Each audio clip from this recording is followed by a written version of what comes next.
सुनो सुनो ना।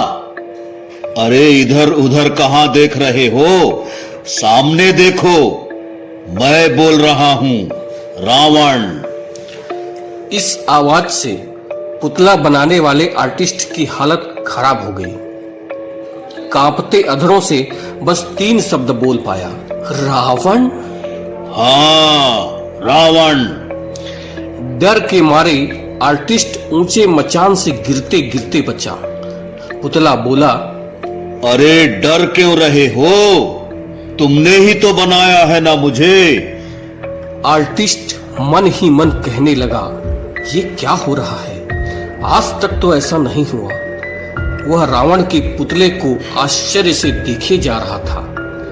इतने में पुतला फिर बोला, डरो नहीं, मैं तुमसे कुछ बात करना चाहता हूं। किसी तरह खुद को संभालते हुए आर्टिस्ट बोला, कहिए सर क्या कहना चाहते हैं? मैं जानना चाहता हूं कि तुम्हारी इच्छा क्या है। रावण के पुतले का ऐसा बोलना था कि आर्टिस्ट कांपने लगा। बोला, सर मेरी आखिरी इच्छा क्यों पूछ रहे हैं? मैं मरना नहीं चाहता। मुझसे कोई गलती हुई है तो प्लीज माफ कर दीजिए। अरे तुम्हारी आखिरी इच्छा नहीं पूछ रहा हूं, मैं ये पूछ रहा हूं कि तुम इतनी मेहनत से ये जो मेरा पुतला बना रहे हो उसका करोगे क्या? रावण के पुतले और आर्टिस्ट के बीच संवाद जारी रहा। मैं कुछ नहीं करूंगा सर, कसम से मैं कुछ भी नहीं करूंगा। तो फिर बना क्यों रहे हो? वो तो समिति वालों ने ऑर्डर दिया है सर। दशहरा के दिन आपको जलाएंगे। और तुझे क्या लगता है मैं जल जाऊंगा? सर आज तक तो ऐसा कभी नहीं हुआ कि लोगों ने आपको जलाया और आप ना जले हों। अच्छा, और अगर ना जलूं तो? सर आपके अंदर बारूद पटाखे तो पहले ही भरे होते हैं, केरोसिन डालकर जला डालेंगे।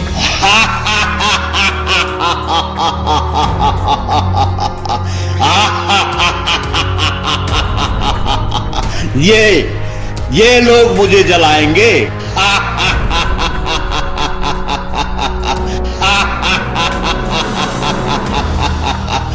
रावण को जलाएंगे।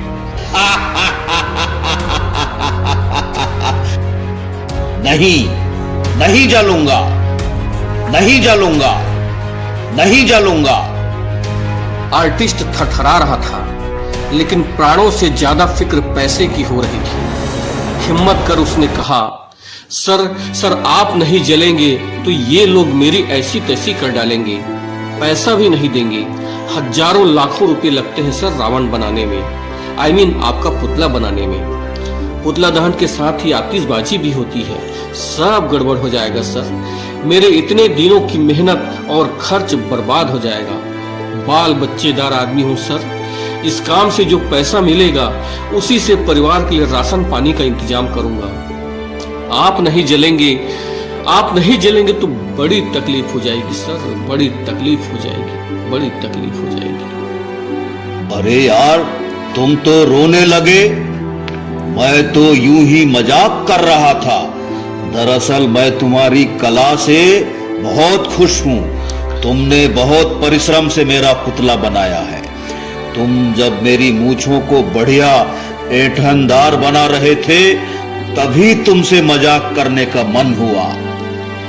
यह कहते कहते रावण के पुतले ने पूछा, अच्छा ये बताओ, तुम्हें कैसे पता कि मेरी मूंछें थी?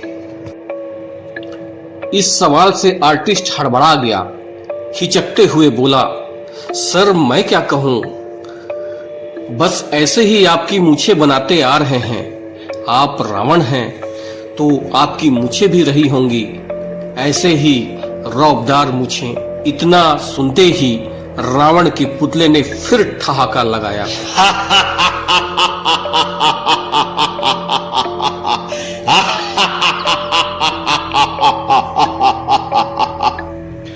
आर्टिस्ट ने हाथ जोड़कर पूछा, तो सर आप जलेंगे ना? रावण के पुतले ने गंभीरता से कहा, हाँ जलूंगा, जरूर जलूंगा, क्योंकि मेरे जलने से तुम्हारे घर का चूल्हा जलता है दोस्त।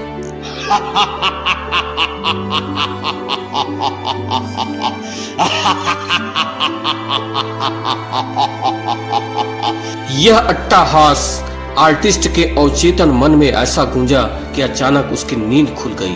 हड़बड़ा कर वह उठ बैठा, सोचने लगा, क्या यह सपना था?